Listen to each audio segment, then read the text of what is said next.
Bueno, en primer lugar, buenos días a todos y muchas gracias por la asistencia, porque entiendo que todos estamos muy liados, todos tenemos muchas cosas que hacer. Entonces interpreto la asistencia de todos vosotros aquí en este acto porque tenéis realmente interés por el tema del que vamos a debatir. Tengo que agradecer igualmente la invitación, como es lógico, al Club Excelencia, y tengo que agradecer igualmente la invitación a SGS, a José Miguel y a Paloma, ¿no?, por estar todos aquí. ¿Yo de qué os voy a hablar hoy o de qué voy a tratar de explicar en esta ponencia? Bueno, yo voy a hablar sobre cómo está interpretando la Fiscalía General del Estado y el Tribunal Supremo los requisitos del funcionamiento de la responsabilidad penal de las personas jurídicas. Esa va a ser una primera parte de la exposición. Y en la segunda parte lo que voy a tratar de hablar, lo que voy a tratar de exponer es cómo vamos a implementar de manera práctica un programa de cumplimiento teniendo en consideración los riesgos más comunes a los que se van a enfrentar las empresas, ¿vale? Entonces, dicho esto, empezamos. Voy a ver la hora para poder controlar. Bueno, yo la primera cuestión que me planteo aquí es ¿qué está pasando, no? Estamos en un momento de ebullición. Venimos ya de un momento de ebullición. Si os fijáis, desde hace tiempo venimos asistiendo a una tendencia expansiva del derecho penal. Lo que antes era una infracción administrativa, resulta que ahora puede ser constitutivo de delito. Pero es que incluso meros comportamientos que apenas tendrían incidencia penal o que no podíamos pensar que podían llegar a ser constitutivos de una infracción penal, pues resulta que también se pueden convertir en alguna infracción penal. Y aquí me viene a la cabeza, por ejemplo, el hecho de que un empresario se meta dentro del correo de su trabajador. Bueno, eso ya puede originar un problema. Desde luego no es algo meridianamente claro, porque también hay jurisprudencia laboral, que, en fin, da unos criterios, otros criterios. Pero también también se puede originar, ya no solamente por introducirnos en el correo, sino también por registrar su despacho, registrar su mesa, y eso puede provocar un problema de índole penal a la empresa, ¿no? Entonces, por eso digo, estamos asistiendo a un ámbito expansivo, a una tendencia expansiva del derecho penal. Cuando hablamos de derecho penal de la empresa, no estamos refiriéndonos única y exclusivamente a delitos de naturaleza patrimonial o delitos económicos, sino que hay algo más, Entonces, asistimos a esa expansión objetiva del derecho penal, pero es que resulta que en el año 2010 asistimos a una expansión también subjetiva, porque en el año 2010, como todos sabéis, se introduce por primera vez en España de manera clara ya la responsabilidad penal de las personas jurídicas, superando lo que decía el artículo 31.2 de la anterior redacción, que también imponía a las personas jurídicas el pago de la multa que se impusiese a una persona física, ¿no? Año 2010 se introduce la responsabilidad penal de las personas jurídicas, y en el año 2015 se modifica haciendo una reinterpretación mucho más amplia, mucho más extensa de los conceptos o de los requisitos que se van a manejar para atribuir esa responsabilidad penal a la persona jurídica. El problema en buena medida también viene derivado por el hecho de que apenas ha dado tiempo a nuestros catedráticos, a nuestros profesionales, a nuestros juristas, a nuestros tribunales, de asimilar cuáles son los conceptos y asimilar ese funcionamiento de la responsabilidad penal. Y a diferencia de países como en Alemania, donde se permitió una vacatio legis de 10 años, para implementar todo eso, pues aquí lo hemos hecho de una manera, vamos a decir, un tanto precipitada. Y entonces se plantean los problemas que se plantean y que luego la circular de la Fiscalía General del Estado trata de resolver, y lo mismo las sentencias que tenemos del Tribunal Supremo, sobre las que a continuación veremos. Entonces vemos que se ha expandido objetivamente el ámbito de conductas susceptibles de ser constituidas de delito, pero también el ámbito subjetivo, llegando incluso a unos actores que hasta podríamos decir que era impensable. O sea, ahora mismo hasta los clubes de fútbol, son sociedades, ¿no?, pero hasta los clubes de fútbol, que como todos sabemos son los mayores deudores con la agencia tributaria, hasta pueden ser sujetos de responsabilidad penal. Incluso hasta los partidos políticos también pueden ser también responsables penales, ¿no? Además, tenemos que tener en cuenta que venimos asistiendo, aparte de esa expansión objetiva y subjetiva de la que os vengo hablando, también tenemos que tener en cuenta que en España existe una altísima legitimación activa para iniciar un procedimiento penal. No solamente es que el fiscal pueda iniciar ese procedimiento penal, es que también existe la figura de la acusación popular. ¿Eso qué significa? Eso significa que cualquier persona, cualquier sindicato o pseudosindicato, asociación o pseudoasociación, puede iniciar un procedimiento penal. Entonces no es que nos tengamos que cubrir por una fiscalía o por un perjudicado, no, es que el espectro es mucho más amplio. Y de ahí la necesidad de implementar esos programas de cumplimiento, esos programas a los que se ha referido José Miguel, para poder tratar de mitigar los posibles riesgos a los que nos enfrentamos, ¿vale? Además, como ya decíamos, la introducción de la responsabilidad penal de las personas jurídicas plantea nuevos problemas en el ámbito del derecho penal. Plantea reinterpretar conceptos como la acción, conceptos como principio de culpabilidad, porque, claro, la persona jurídica tiene mente, tiene capacidad para pensar. Entonces esto cambia un poquito los esquemas, y esto es lo que va a abordar la Fiscalía, o va a tratar de abordar en cierto modo la circular de la Fiscalía y también las primeras sentencias del Tribunal Supremo. Bueno, aquí cito un poco la normativa, ya la hemos visto, vamos a pasar rápidamente sobre ella porque no tiene mayor trascendencia. A continuación había preparado una diapositiva explicando un poco qué se entiende por compliance. José Miguel ya lo ha explicado, entonces tampoco voy a hacer demasiado hincapié en ello. Simplemente quiero hacer mención a algunos errores comunes que se plantean cuando hablamos de compliance, ¿no? Entender compliance como responsabilidad penal de las personas jurídicas no es correcto, es algo mucho más amplio, ¿no? Entender compliance única y exclusivamente como cumplimiento normativo tampoco es correcto, es algo también un poquito más amplio, es algo que debe de abarcar a la cultura de cumplimiento normativo de la empresa, a esa responsabilidad de todos los empleados, de todos los directivos, a ese interés, a esa cultura común por todos, ¿no? También se ha referido José Miguel a todo ello, ¿no? Compliance tampoco es un código ético, el código ético al final son las buenas prácticas que nos queremos dar a nosotros mismos, pero ya está. Entonces el compliance al final es algo mucho más elevado, ¿no? Algo mucho más amplio que debemos de tener en consideración. Y cuando hablamos de que si el compliance no me aplica, pues tampoco es correcto. El compliance aplica a todo tipo de organizaciones, por grandes o pequeñas que sean, ya realicen una actividad u otra. Perdona. Sí. Para ver si lo estoy entendiendo. Sí. ¿Podríamos entender que el código ético es un poco los compromisos que adquiere la empresa? Efectivamente. Y la legislación es los requisitos que tiene que cumplir, y compliance es... El global, es la unión de todo eso. La cultura de cumplimiento, Pero el código el ético espíritu. es importante porque es el Sí, compromiso que por adquiere supuesto. la empresa frente a Por sus supuesto. accionistas o sus empleados. Por supuesto, es importante, sí. Totalmente de acuerdo. Bueno, dicho esto, pasamos a la circular de la Fiscalía. La circular de la Fiscalía 1/2016, que si no recuerdo mal es del día 22 de enero, no es la primera circular que se dicta en esta materia. Ya la Fiscalía dictó en el año 2011, con la circular 1/2011, una primera circular que hablaba sobre la responsabilidad penal de las personas jurídicas.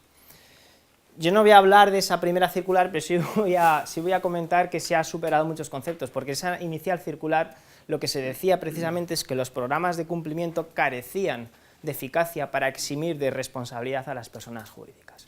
Esto se ha superado, pero se ha superado también porque se ha modificado la redacción del Código Penal, se han modificado los requisitos, ¿de acuerdo? Entonces, lo más importante desde mi punto de vista de la circular es que opta por un modelo de atribución de responsabilidad penal vicarial, modelo de la heterorresponsabilidad o responsabilidad por el hecho ajeno. ¿Esto qué significa? Esto significa, como yo tengo un empleado que comete un delito y que a mí me beneficia, yo respondo.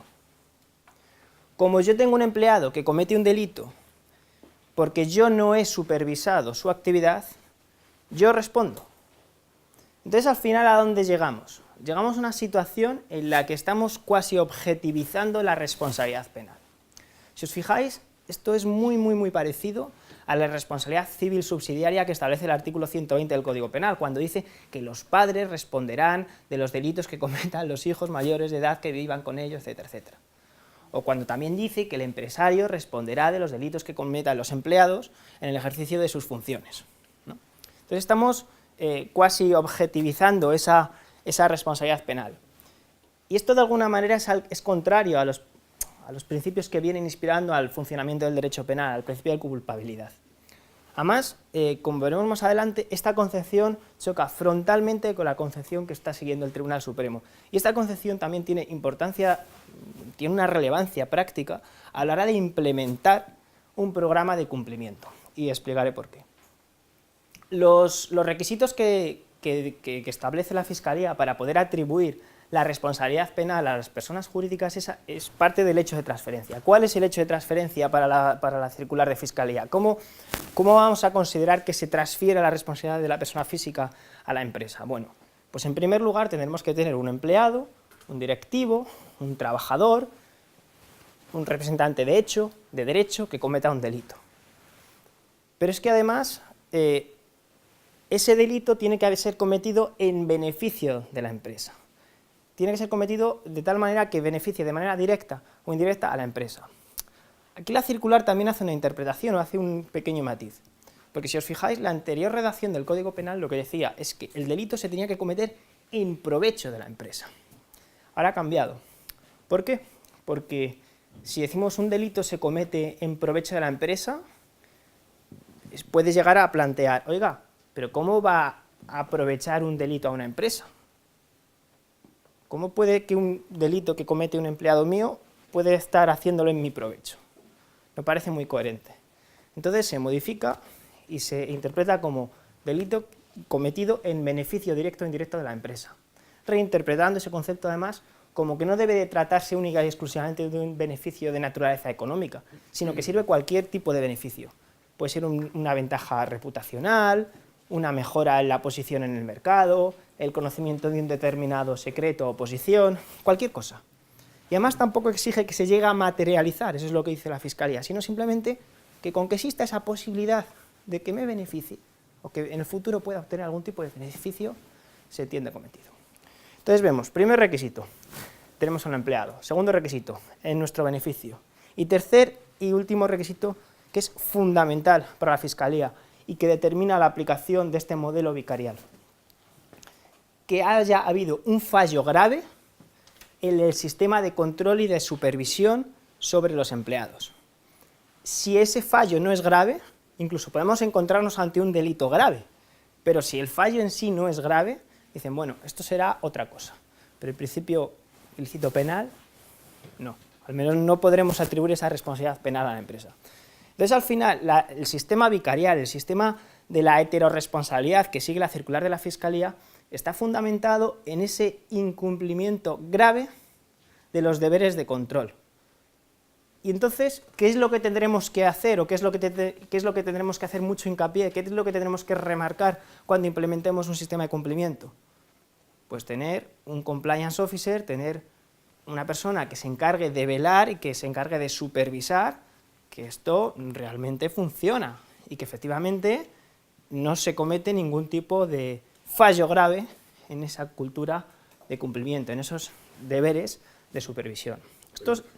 Sí. Lo que pasa es que el problema es que al principio es una prueba diabólica. O sea, como todavía no ha ocurrido el delito. Lo vamos a ver ahora también. No, vamos a ver también el problema de la carga de la prueba. Porque, insisto, es una interpretación también que yo realizo, es decir, si aquí estamos optando por un modelo vicarial, yo respondo porque tú has cometido un delito, bueno, ¿cuál es ese fundamento? Pues el fundamento es que yo no he hecho mis deberes y yo no te he controlado, y entonces, ¿qué es lo que tenemos que hacer? Bueno, pues vamos a controlar. O sea, esa es la interpretación que yo creo que está haciendo la Fiscalía, ¿no? O sea, eso es lo que tenemos que manejar. De hecho, si os fijáis, este sistema también hay parte de la doctrina que lo soporta con el argumento de, bueno, es que este sistema va a contribuir a acabar con la criminalidad en la empresa, porque de alguna manera está poniendo las patitas muy cortas a la empresa para poder defenderse, ¿no? O sea, le está bajando y bueno, pues lo que pasa es que esto también plantea otro tipo de problemas. Sí. ¿Qué es un fallo grave? ¿Quién califica? Buena pregunta. Muy buena pregunta. Porque es algo que yo no puedo responder y la Fiscalía tampoco responde y el Tribunal Supremo tampoco responde. Es un concepto jurídico indeterminado. Por eso insisto que debemos, y ahora explicaremos también cómo, debemos de tenerlo todo muy estructurado, muy compartimentalizado, todo detallado por escrito, que eso incide precisamente con lo que voy a explicar a continuación sobre los programas de cumplimiento, porque la circular de la Fiscalía no dice qué requisitos deben de contener un programa de cumplimiento, pero sí lo describe, y lo describe precisamente en esa línea que comentaba Pedro, ¿no? Es decir, un programa de cumplimiento tiene que ser algo eficaz, un programa de cumplimiento tiene que ser un traje hecho a medida. Tenemos que analizar todos los riesgos, tenemos que analizar todas las áreas de actividad, tenemos que analizar cuál es la ubicación geográfica de la empresa, tenemos que ver cuántos trabajadores tiene la empresa, tenemos que ver qué productos tiene la empresa, porque es que, ojo, es que a lo mejor dentro del mismo sector no es lo mismo comercializar, pues qué sé yo, estoy pensando en el sector de la distribución, ¿no? No es lo mismo comercializar un producto fresco, que a lo mejor puede comportar un riesgo contra la salud, pues imaginaos en, no sé, unas manzanas podridas, o un producto que esté finalizado, como pueda ser, no sé, un teléfono móvil que explota, ¿no? Entonces, son riesgos distintos y tenemos que focalizarnos también en el producto. A todo esto hace mención en la Fiscalía, ¿no? A qué tenemos que tener en cuenta para poder implementar estos programas de control. Entonces, por eso habla que tiene que tratarse de un programa detallado por escrito. Por eso también dice que debemos, en la medida de lo posible, en las empresas ya de un cierto tamaño, es aconsejable o se debería de implementar una herramienta informática que permita velar porque se cumple todo, ¿no? Que salten las alarmas, al igual que suceden también en materia de prevención de blanqueo de capitales. Hay programas que en el momento en el que las entidades de crédito lo suelen tener, ¿no? En el momento en el que hay alguna operación sospechosa, por un importe sospechoso, bueno, pues esto se trata de hacer exactamente lo mismo. Entonces, aquí la circular de la Fiscalía, y aquí entro dentro de la carga de la prueba, lo que entiende es que los programas de cumplimiento lo que son circunstancias eximentes de la responsabilidad penal, son excusas absolutorias, y entiende que debe ser la defensa quien acredite estas circunstancias. Porque dice, vamos a ver, si resulta que en un homicidio, ¿no? Me vienen a agredir a mí, me vienen a matar a mí, entonces yo para defenderme, pues me defiendo y le mato a la otra persona. Entonces, lógicamente, a mí se me imputa o se me acusa de la comisión de un delito de homicidio, pero digo, no, mire señoría, es que si yo no me hubiese defendido, es que la persona que hubiese resultado muerta, que hubiese fallecido, hubiese sido yo. Entonces, yo he utilizado los mínimos medios imprescindibles, no ha habido una provocación anterior, ha habido una proporcionalidad en los medios, en fin. Entonces, soy yo como defensa quien tiene que demostrar que concurre esa circunstancia eximente de legítima defensa. Bueno, pues aquí la Fiscalía dice exactamente lo mismo. Los programas de cumplimiento son circunstancias eximentes y, por lo tanto, corresponde a la defensa de la persona jurídica demostrar que concurren esos programas de cumplimiento, que tenemos ese programa de cumplimiento eficaz, ¿vale? Por eso decía lo de la carga de la prueba. La circular de la Fiscalía también aporta una serie de criterios para valorar la eficacia de estos programas de cumplimiento, como puede ser, bueno, la asistencia de cultura de cumplimiento. No voy a detenerme demasiado en ello, puesto que ya hemos hablado mucho de eso. También la existencia de investigaciones internas, que lo hablábamos pues antes, lo de la prueba diabólica. Bueno, si nosotros podemos demostrar que lo tenemos todo estructurado, todo definido, todos los procesos desarrollados, que incluso cuando hemos detectado que ha habido un fallo leve, hemos tomado medidas, hemos investigado, incluso aunque no ya hayamos llegado a ninguna conclusión, es decir, hayamos llegado a la conclusión de que no ha pasado nada. Pero si nosotros demostramos eso nos tiene que servir. Al menos objetivamente debería de servir, ¿no? O sea, la existencia de esas investigaciones internas. Lo mismo sucede con las medidas disciplinarias. Podemos tener un programa maravilloso, fantástico, pero si no tomamos ningún tipo de medida cuando sucede una contingencia, entonces, ¿de qué nos sirve, ¿no? Certificaciones. La Fiscalía entiende que las certificaciones efectivamente constituyen un indicio de que existe esa cultura de cumplimiento, de que el programa está bien hecho. Pero es un indicio, no es una prueba iure de iure, es decir, no es algo definitivo, ¿no? Eso también debemos de tenerlo en consideración. Y por último también lo que yo pongo como primera vez. La Fiscalía dice que tenemos que valorar o que se ha de tener en consideración si es la primera vez que nos vemos envueltos o involucrados en algún hecho de estos. Claro, si tenemos antecedentes, pues bueno, Esto, desde luego, es algo también tanto controvertido, porque a lo mejor hemos podido tener incluso una inspección fiscal o una inspección de trabajo o qué sé yo, y eso también se va a valorar. Entonces, cuidado, porque nos adentramos en un terreno un poco pantanoso, ¿no? Otro de los puntos a los que hace mención la circular de la Fiscalía es el canal de comunicación de denuncias. Esto es algo esencial para la Fiscalía. Es tan esencial que la Fiscalía, utilizando el principio de oportunidad, insta a los funcionarios del Ministerio Público a no iniciar un procedimiento penal cuando tengan constancia de que la empresa ha implementado un canal de comunicación de denuncias eficaz, algo válido. O sea, fijaos, si tenemos un canal de comunicación de denuncias, la Fiscalía, según la circular, no va a ir frente a nosotros. Pero ojo, porque, y aquí el brazo que lo decía al principio, alta legitimación activa en nuestro país. A lo mejor la Fiscalía no, pero a lo mejor tenemos una acusación particular o popular que sí que inicia ese procedimiento frente a nosotros. Entonces, tampoco nos confiemos y tampoco pensemos que eso ya nos va a salvar de manera automática. Por último, la circular de la Fiscalía... Sí, perdón. Para no acabar el tema de canal de denuncia. Sí. Nosotros nos hemos encontrado con el problema de que por la Agencia Española de Protección de Datos no ha permitido que el canal de denuncia fuera anónimo. Sí. ¿Sabes? Y creemos que eso resta fortaleza al canal de denuncias. El que tenga que identificarse el empleado cuando denuncia a su jefe, pues evidentemente es un requisito que entendemos que va en contra del buen funcionamiento del canal de denuncias. Luego también la cultura española. Sí. El chivato, que está mal visto en nuestra cultura, como no en otras culturas, ¿no? Ya enlazo. O sea, yo es que entiendo que todo esto es artificial. O sea, el único que ha hecho sus deberes ha sido la Fiscalía, porque mientras que la circular de 2011 era de una página de 2, no recuerdo mal, ¿verdad? Ahora es de 50. Bueno, pues Sí, no han un hecho poquito sus más deberes. amplia. No estoy de acuerdo con el resultado de lo mismo, pero han trabajado. Pero, sin embargo, al final el Tribunal Supremo, cuando van las sentencias y tal, el problema es que estamos haciendo algo artificial. Es que cuando yo estudié, de hecho, soy mucho más mayor que la mayoría, es que las personas físicas eran las únicas que delinquían. Efectivamente. Porque el sistema germánico... Efectivamente.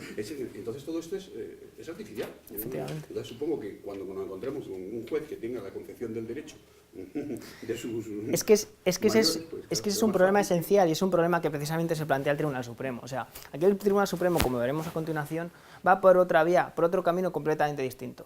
Mientras que la Fiscalía... Voy a ver cómo vamos de hora, porque es que entonces directamente, en vez de meterme tanto con el Compliance Officer, pasamos a las sentencias del Tribunal Supremo. Compliance Officer simplemente quedaos con que debe ser independiente, de remedios, se le permite que tenga una capacidad de delegación y también, ojo, la Fiscalía entiende que el Compliance Officer no debería tener un riesgo superior a la del resto de los directivos, sin perjuicio de que como está más expuesto, tiene más cercanía con el riesgo, entonces, bueno, pues queda un poquito más expuesto. Pero vale, enlazamos precisamente con lo que nos dice Jorge. Y entramos en las sentencias del Tribunal Supremo. Claro, es que aquí el Tribunal Supremo opta por un modelo que colisiona frontalmente con el modelo que sigue la Fiscalía. Es que el Tribunal Supremo lo que propugna es un modelo de responsabilidad por el hecho propio, ¿no? Entonces, ¿eso qué pasa? Que el fiscal va por un lado y el juez de instrucción va por otro. Entonces, el fiscal, durante un procedimiento penal, se centrará en demostrar una serie de cosas o en investigar una serie de hechos que probablemente para el juez no sean suficientes o no sean determinantes, ¿no? Y ese es el problema esencial que tenemos. Ese es el problema de haber legislado de una manera tan rápida, de una manera quizá tan poco detenida, ¿no? Tampoco me quiero meter demasiado en ello, pero bueno, al menos es lo que opina parte de la doctrina. Ese es uno de los problemas esenciales. Bueno, la primera sentencia que se dicta por parte del Tribunal Supremo es una sentencia que se dicta el día 2 de septiembre del año 2015. Es la primera vez que se aborda el problema, bueno, tampoco se llega a abordar del todo, ahora os explico. Es una sentencia en la que se recurre en casación, es decir, se recurre ante el Tribunal Supremo una sentencia condenatoria en la que se condena a 2 personas físicas y a una empresa. Se las condena por la comisión de un delito de estafa.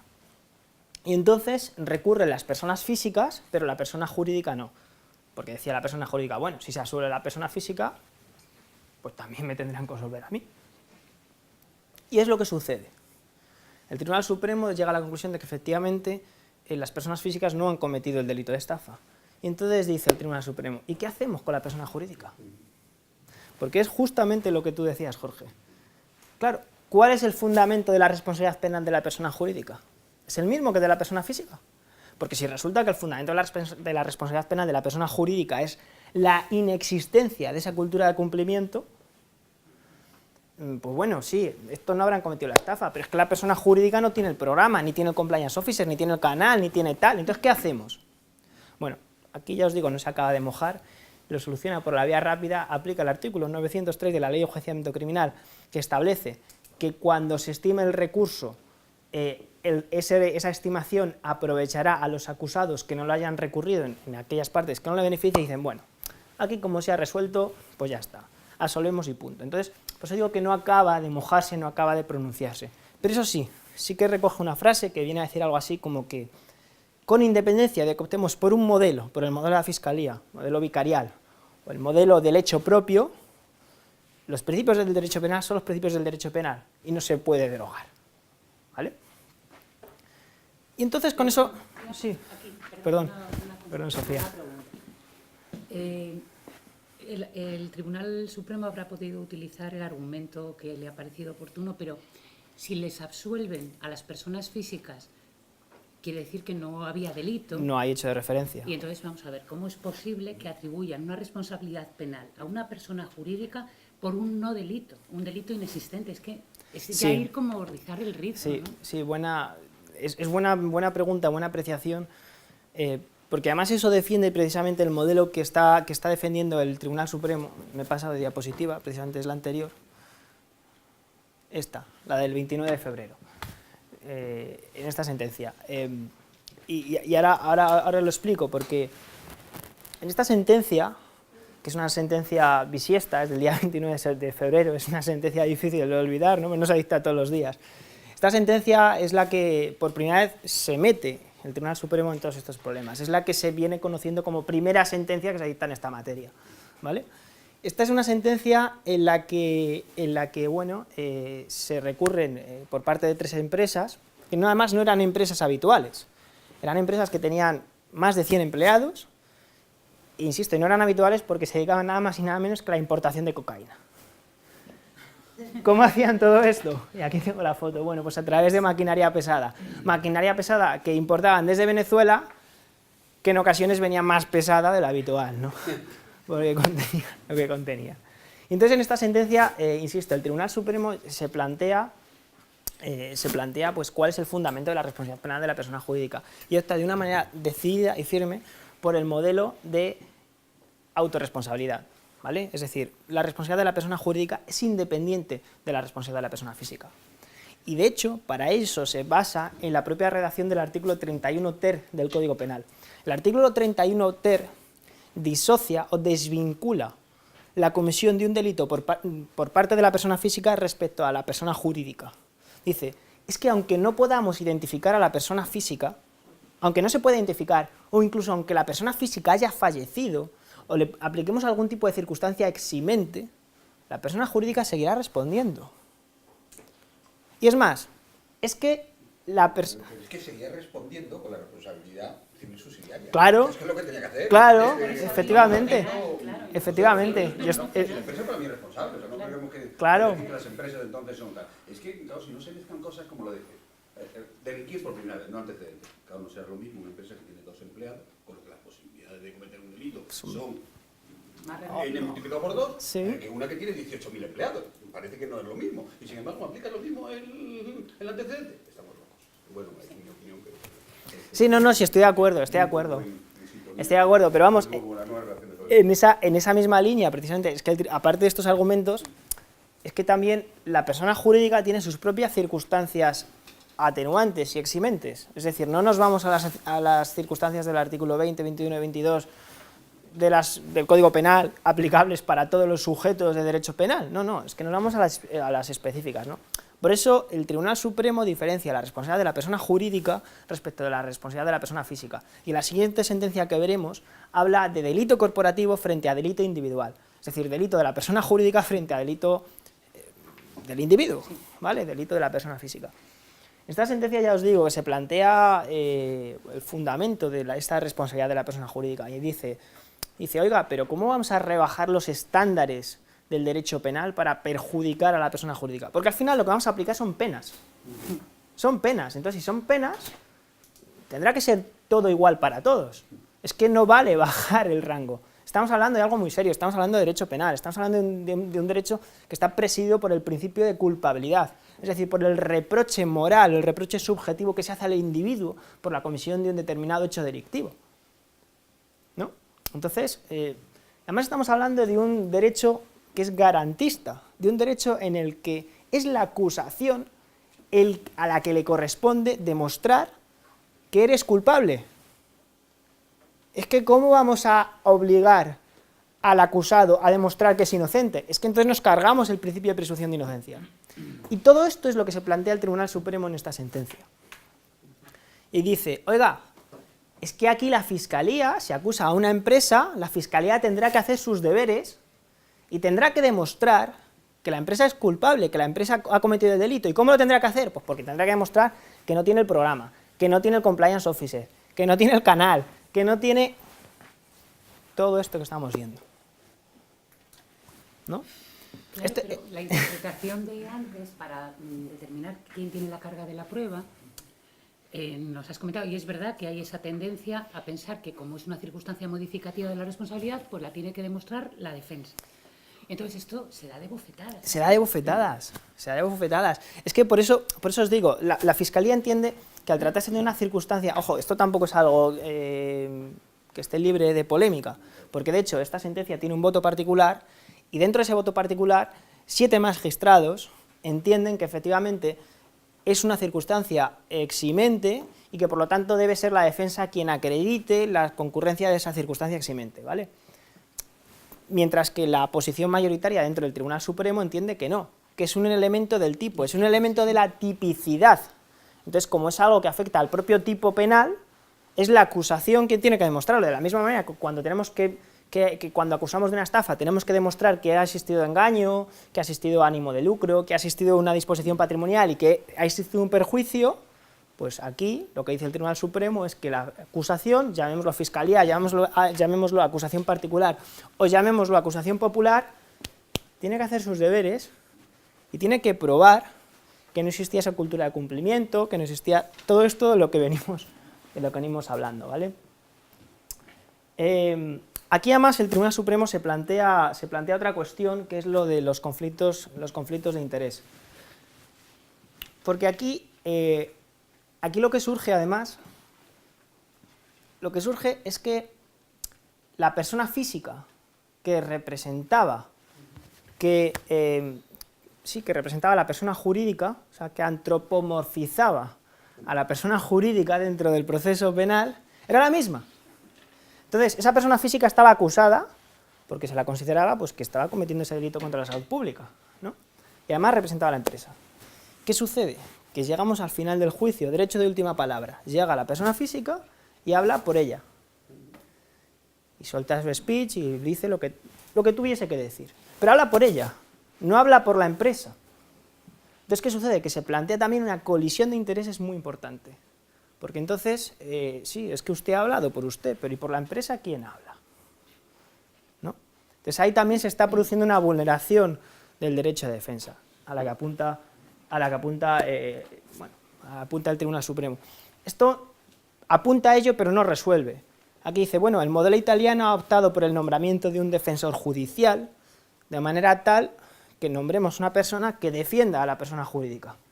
Incluso hay modelos que dicen, vamos a nombrar una especie de comité con interesados en la supervivencia o interesados en la defensa de la persona jurídica, llamémoslos socios, acreedores, empleados, y que ese comité vaya así a representar, a defender a la persona jurídica para evitar precisamente esos conflictos de interés, ¿no?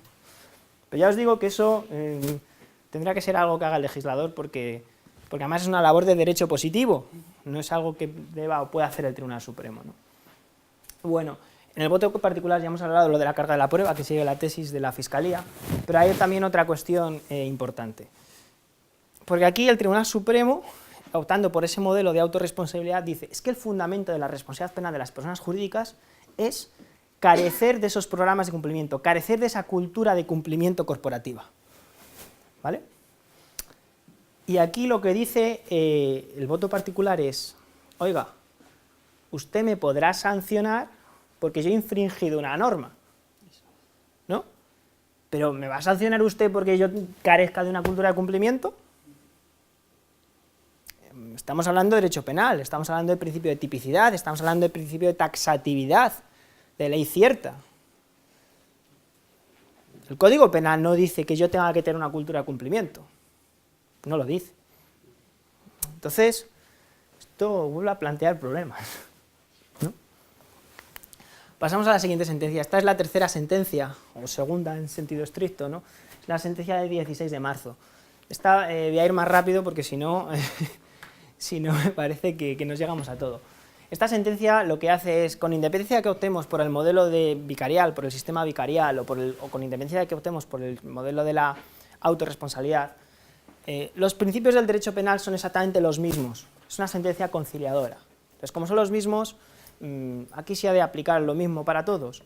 Y la carga de la prueba corresponde a quien tiene que probarla, a quien le corresponde la carga de la prueba. Entonces, no podemos decir que cabe atribuir de manera automática la responsabilidad penal de la persona jurídica a las personas físicas, ¿vale? O sea, por el mero hecho de que la persona física haya cometido un delito, no significa que la persona jurídica también. Y no significa que el fiscal no tenga que hacer, el fiscal o la acusación tenga que hacer sus deberes, ¿no? En este caso lo que se planteaba es que la persona jurídica la primera vez que es llevada al procedimiento es en el propio juicio oral. Y entonces no se le había permitido defenderse durante toda la fase de instrucción. Y bueno, pues por eso se plantea toda esta problemática de, oiga, mire, es que se me ha cercenado mi derecho de defensa porque no me he podido defender desde el principio del procedimiento. Y en todo caso usted no me puede condenar porque, oiga, porque es que usted tiene que demostrar cuál ha sido mi culpabilidad, cuál ha sido mi comportamiento, ¿no? Cosa que no se hace. También aborda el problema del conflicto de intereses en cuanto a la designación de abogados, incluso no solamente en cuanto a la designación de abogados, sino también en cuanto a la persona que les represente. Porque aquí, claro, se puede plantear, yo soy persona física, yo estoy acusado de la comisión del delito, acusado, investigado, imputado, llamémoslo como queramos. Y entonces yo, para tratar de beneficiarme, pues voy a hacer que mi empresa, mi compañía, se conforme, pague la responsabilidad civil, se comprometa a pagar la multa que me pida el fiscal, en fin, porque al final eso va a redundar también en mi beneficio. Entonces ahí de nuevo volvemos a asistir a este conflicto de intereses entre persona física y persona jurídica. De ahí que vuelve a hablar de nuevo de la necesidad de separar esas dos circunstancias, ¿vale? No me voy a detener mucho más en esta sentencia, podía hablar más, pero vamos a tratar de ver más cosas. Tenemos una cuarta sentencia que es del día 13 de junio, que también voy a pasar de manera un tanto rápida, porque viene a decir exactamente lo mismo. En esta se vuelve a plantear el derecho de defensa. Pongo aquí una fotografía de las médulas, porque en este caso lo que resuelve la sentencia es un recurso de casación que se interpone en un caso en el que la persona física había sido condenada por la comisión de un delito contra el medio ambiente por la construcción, la instalación de una mina clandestina en la zona de las médulas. Que la verdad es que, teniendo en cuenta que existe Google Maps y este tipo de cosas, yo no sé cómo no se dieron cuenta antes de la existencia de esa mina, ¿no? Y entonces la persona física es condenada por la comisión del delito y es condenada también al pago de la responsabilidad civil. A la persona jurídica no se la condena porque los hechos tienen lugar entre el año 2003 y el año 2009.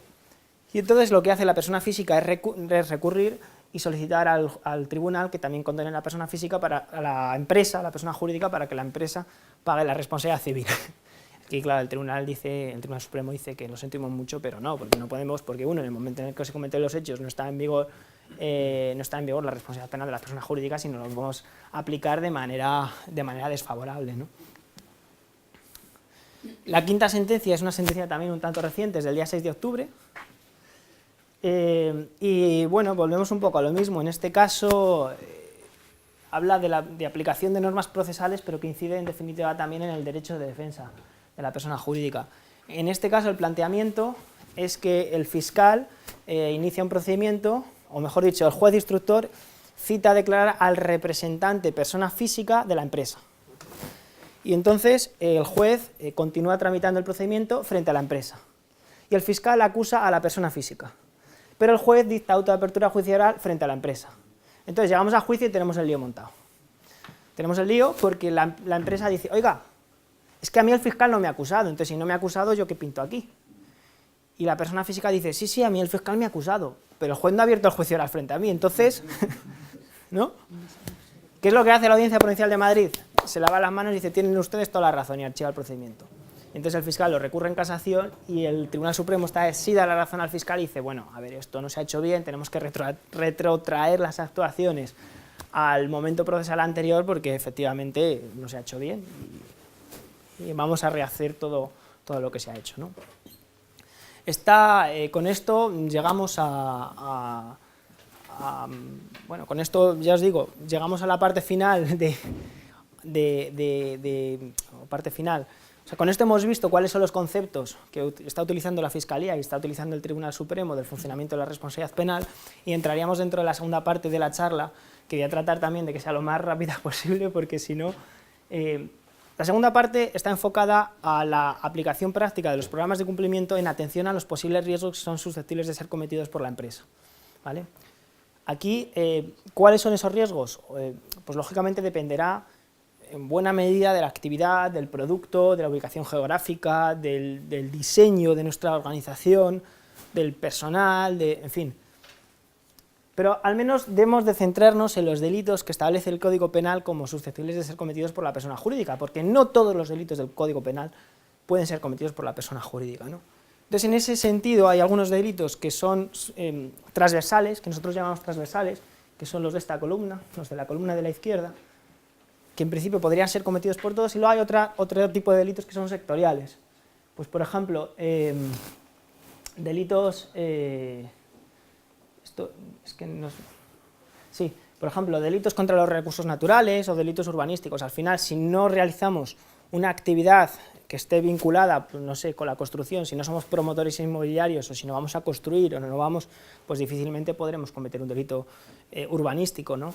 O si no tratamos, si no realizamos vertidos por nuestra propia actividad, es decir, si no somos una empresa que realice o que esté enfocada a la realización de actividades medioambientales, pues difícilmente podremos también cometer a priori ese tipo de delitos, ¿no? Entonces, bueno, ese es un poco el marco. Yo voy a tratar también de manera muy breve algunos de estos delitos, poniéndonos algún tipo de ejemplo, y con eso cedo el testigo de nuevo a José Miguel para que siga hablando de cómo se implementa un programa de cumplimiento, ¿vale? Bueno, tenemos delitos contra la intimidad, que regula el artículo 197 y siguientes del Código Penal, que viene a castigar a aquellos que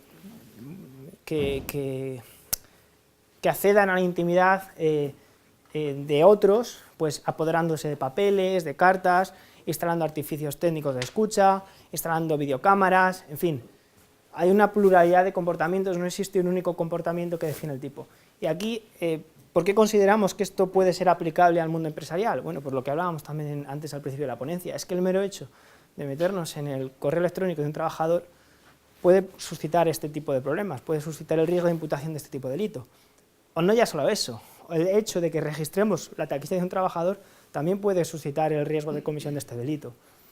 O qué sé yo, o la instalación de cámaras de videovigilancia, bueno, más que de videovigilancia, cámaras en, no sé, en vestuarios, o también es posible que genere un delito contra la intimidad, ¿no? Este delito es susceptible de ser cometido por la persona jurídica. Otro tipo de delitos podrían ser la estafa. La estafa, claro, puede ser difícil de entender. Oiga, es que mi empresa no estafa, es que yo soy una empresa seria, es que yo no me dedico a eso. Y yo digo, ya, sí, puedes tener toda la razón, pero el riesgo está ahí, porque es que a lo mejor yo suscribo un contrato con un tercero y por lo que sea yo no puedo cumplir. Y entonces el tercero dice, ya, pero es que tú me has estafado.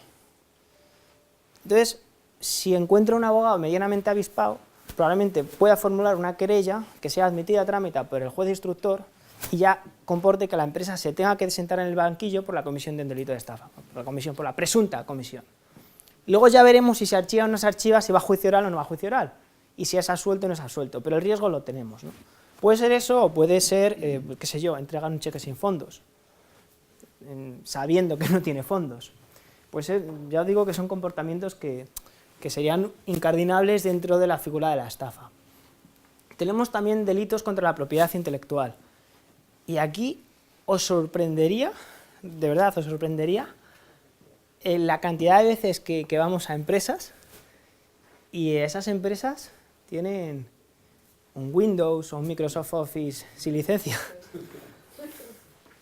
Bueno, no está tan a la orden del día, todo se ha dicho. Pero lo hemos visto, que son cosas que pasan. Bueno, pues ya tenemos. O simplemente la utilización de imágenes de terceros que están protegidas por derecho de autor, pues para promocionar mis productos o lo que sea, también podrían dar lugar a este riesgo. Tenemos delitos contra el mercado. Aquí tenemos, bueno, hay muchos más, pero quizá los más significativos sean estos. Tenemos delitos de descubrimiento de revelación y descubrimiento de secretos de empresa, tenemos delitos de publicidad engañosa, delito bursátil, etc. Claro, aquí, ¿cómo se podría plantear todo esto? Bueno, pues yo voy a fichar a un trabajador de la competencia que sabe un montón, yo soy Pepsi, voy a fichar a un empleado de Coca-Cola para que me dé la fórmula Coca-Cola. Bueno, pues ahí lo tenemos, ¿no? Como otros tantos.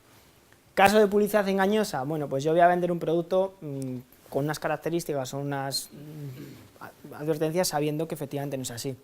Ojo que el tipo penal es mucho más completo porque también exige ocasionar un perjuicio, etcétera, etcétera. Simplemente estoy hablando de imputación de posibles riesgos, ¿vale? O sea, luego probablemente se pudiese defender. Tenemos también el caso del delito bursátil. Me parece que había alguien, no sé si eras tú del Banco Santander. Bueno, pues esto en el ámbito financiero, ámbito quizás del sector de seguros también se podría llegar a producir. Si estamos manejando una información relevante, una información privilegiada, se podría llegar a cometer un delito bursátil, ¿no? Que consistiría en que yo sé que esta empresa va a ser adquirida por una tercera, entonces voy a comprar yo las acciones de la empresa adquirida antes de que se produzca eso, porque luego voy a obtener un beneficio, ¿no? En esto, bueno, el tipo exige que yo obtenga, es decir, que la persona que comete el delito obtenga un beneficio superior a los 600.000 euros, o que yo perjudique a terceros a través de esa conducta también por más de 600.000 euros, que podría ser perfectamente la empresa que compra. O sea, la compradora, me refiero, no la comprada, ¿no? Más delitos, bueno, tenemos el delito fiscal, el delito contra la hacienda pública. Esto es susceptible de ser cometido también por todos. Evidentemente podemos decir, no, es que yo estoy en una empresa seria, es que yo no defraudo, es que, por supuesto, por descontado, pero es que a lo mejor hay alguna cuestión, alguna partida que nos deducimos que resulta que no es deducible. Y eso ocasiona que yo deje de ingresar más de 120.000 euros. Y ya tenemos un problema. O podemos llegar a tener un problema, ¿no? Pasa lo mismo con las subvenciones. Yo recientemente he tenido un caso muy interesante, en el que, bueno, pues una productora de cine se la imputa un delito de fraude de subvenciones. Y esto seguramente os sonará, porque como sabéis, las productoras de cine lo que hacían es que compraban entradas, porque por obtener una determinada recaudación ellos tenían derecho a percibir una subvención. Entonces, la norma hablaba simplemente de recaudación, no hablaba de espectadores. Entonces, oiga, sí, lo he pagado yo, no lo ha pagado el espectador, pero la recaudación ha existido, ¿no? Pues ya tenemos el lío. Entonces ahí estamos, ¿no? Es otro ejemplo más que también se puede plantear Totalmente de acuerdo, pero ya tenemos el problema. O sea, el riesgo existe. Al final, ¿cuál es la finalidad de esto? Evitar los riesgos, o tratar de mitigar los riesgos, ¿vale? Tenemos, bueno, delito contra el medio ambiente, que lo hablábamos antes. Esto sobre todo se puede ver más en empresas que se dediquen al sector del medio ambiente, lógicamente, ¿no? De reciclaje, de tratamiento de residuos, en fin, eso lo vamos a ver más ahí, ¿no? Pues podemos ver un vertido, una excavación, en fin, todo este tipo de... Sí, es aplicable a todo. Lo que sucede es que por razón de la actividad, pues lo vamos a ver más en empresas pues que se dediquen a... yo he visto casos de estos en empresas que se dedican al tratamiento de residuos sólidos urbanos o tratamiento de cualquier otro tipo de residuos, es decir, a empresas medioambientales. Una fábrica también tiene ese riesgo. Bueno, una fábrica también, sí, claro, lógicamente, sí. Sí, sí, sí, eso es totalmente cierto. Tenemos también delito contra la ordenación del territorio, que esto sucede un poco lo mismo, no solamente podría aplicar a inmobiliarias, a constructoras, como bien dices, es que hay empresas, y yo las he visto, que se dedican al sector de la distribución, pues que además ellas se construyen sus propios centros, vamos a decir. Entonces, si tú construyes tu centro en un espacio natural, en un espacio protegido y tal, también tienes ese riesgo, ¿vale? Y tenemos el delito de corrupción pública y privada. Bueno, la corrupción pública lo conocemos todos, no es necesario explicarlo, ¿no? Pero el delito de corrupción entre particulares o de corrupción privada sí que es algo novedoso, es algo que se introduce precisamente tras la reforma del año 2010 y es algo que el legislador decide tipificar, porque hasta la fecha pues no se había hecho. Y consiste esencialmente en tratar de influenciar a un tercero para que infrinja sus políticas de contratación para que me contrate a mí o para que, bueno, para ponernos de acuerdo. O sea, en lugar de corromper a un funcionario, estamos tratando de corromper a otro particular para que contrate los productos que yo le vendo o para que me contrate a mí en lugar de que contrate a terceros, ¿no? Pues ahí lo tenemos. Bueno, delito contra los derechos de los trabajadores. Este es un delito que es cuestionable que sea susceptible de ser cometido por la persona jurídica. Cuando hablo de delito contra los derechos de los trabajadores me estoy refiriendo esencialmente a los posibles accidentes de trabajo que se pueden plantear a una empresa, ¿no? O sea, el tipo castiga a aquel que, infringiendo las normas de prevención de riesgos laborales, no facilite los medios que garanticen la seguridad, la higiene y la salud en el trabajo de los empleados, tal, ¿no? Entonces, esto se aprecia esencialmente en el caso de accidentes de trabajo.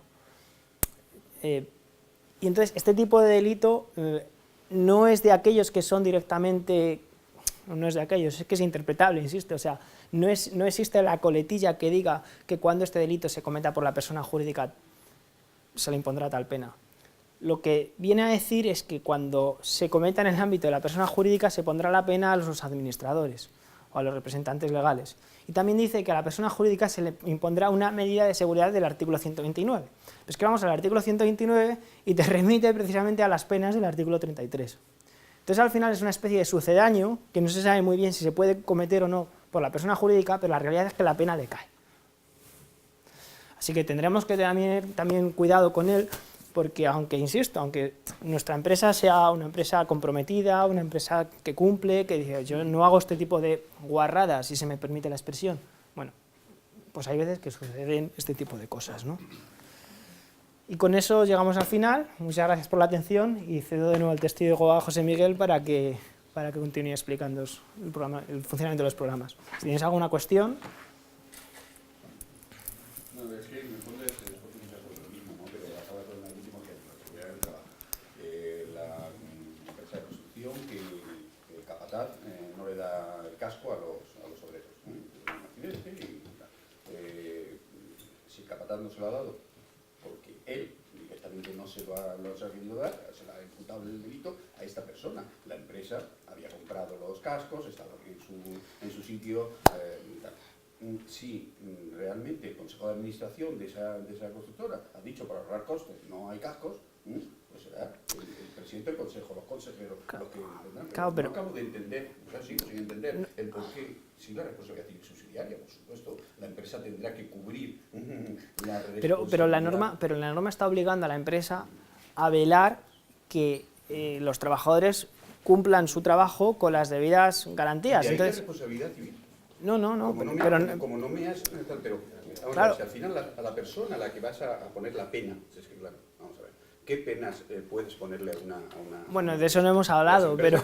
Las penas al final son multas, son intervenciones, son bueno, hasta la disolución incluso. Bueno, hasta, sí, bien, o sea, vale, pero en el fondo como una multa cuidado. enorme, Sí. las multas que se están haciendo regulatorias en Estados Unidos consigue la disolución de las empresas sin que tengas que hacer el salto mortal teórico de la responsabilidad penal. ¿No? Entonces, si es lo suficientemente grave la acción de la empresa, pues es una sanción absolutamente, ¿no? Que no nos pueda pasar como, seguramente no os acordaréis, a mí me lo contaron en la carrera hace muchísimos años, solares. Resulta que el agua de solares entonces lo que hacía era llenar directamente el grifo del manantial, sin hacer ningún tipo de tratamiento químico. Entonces, tal, ¿no? Entonces, no podría decirle agua mineral cuando la estás cogiendo de tal, y le poníamos una sanción, pero claro, el derecho administrativo español, la sanción tenía un tope y le seguía saliendo rentable, seguía yendo a llenarlo. Y entonces al final, como quieres cerrar la empresa, lo que haces es difundir desde la propia administración, Administración Democrática, antes del 75, si no recuerdo mal, lo que se hace es, se suelta el bulo de que hay una rana dentro de una botella de agua solar y la consigues cargar. La empresa, ¿no? Sí sirve el ejemplo, ¿no? O sea, es que al final lo que hay es al fondo del asunto, a lo que ha motivado el ilícito penal y las consecuencias, que es lo que tenemos que prevenir el delito, ¿no? Y tenemos que hacer que pene el responsable. Pero eso se consigue con la reducción penal de la persona jurídica. Sí, tienes razón, pero bueno, lo que sucede es que se supone que dentro de ese ámbito de organización empresarial también hay alguien, porque además no es que lo diga el Código Penal, es que esto también viene de las sociedades de capital, que debe de velar por el correcto cumplimiento de las funciones de la empresa, de la actividad de la empresa. La responsabilidad penal de los imitadores. No, Con anterioridad. ya, claro, sí, estoy de acuerdo, sí. No, es verdad, lo que acaba de decir, Pero, por ejemplo, en el antiguo Código Penal. sí, en el caso de los delitos contra los derechos de los trabajadores, es que ahí sí que existe una normativa de prevención de riesgos laborales que sí obliga al empresario, ya sea persona física, ya sea persona jurídica, a facilitar esos medios. Y no solamente a facilitarle el casco, o sea, quiero decir, facilitarle los medios es todo, es darle formación, es velar porque cumple los protocolos, por los procedimientos, porque si tú eres consciente de que tus trabajadores no se ponen el casco, tú tienes que ir allí y tienes que decir, tú no puedes trabajar si no subes con el casco, porque entonces, si tú eres consciente de eso, tú tienes un problema. Álvaro, estoy totalmente de acuerdo, pero esa argumentación, ¿por qué no con la responsabilidad penal mía como administrador? Porque no he tomado las medidas, la negligencia con resultado de muerte, que toda la vida hemos dicho, y es un delito penal, y actitud negligente, de no cuidado, de no poner las normas. No sé si me entiendes, pero no es necesario montar un corporate defense entre las empresas. Ya las empresas nos preocupábamos, y nos seguimos preocupando, de montar un corporate defense para evitar este tipo de negligencias, este tipo de delitos, porque más nos vale, pero por la propia responsabilidad civil. Sí. Y por la penal de los administradores, que también, lógicamente, dentro de las organizaciones. Al final es una cuestión también un tanto anglosajona y es algo por lo que se viene sancionando bastante a España. Al final, desde la Unión Europea y desde distintos organismos internacionales, que en relación a países que sí que tienen introducida esta responsabilidad de las personas jurídicas, dicen, bueno, ¿y España? ¿Y usted por qué no? Es que teniendo en cuenta que España es uno de los países con mayores índices de corrupción, con mayores índices de tipos de naturaleza económica, vamos a decir, oiga, es que usted tendrá que hacer algo. Al final estamos hablando de política criminal. Y estoy de acuerdo, que al final los principios, los fundamentos de la responsabilidad penal son los que son, y esto hace que se tapaleen. Y hacen aplicar una serie de cuestiones un tanto... Estoy de acuerdo. Pero no tengo la solución, ¿eh? Y yo, desde luego, ya quisiera tener yo una solución. No, esto nos da mucho trabajo a los abogados. La verdad, que vienen recurriendo y veremos a ver cómo se sienta Jurisprudencia, que no se recuerde. Bueno, muchas gracias a todos.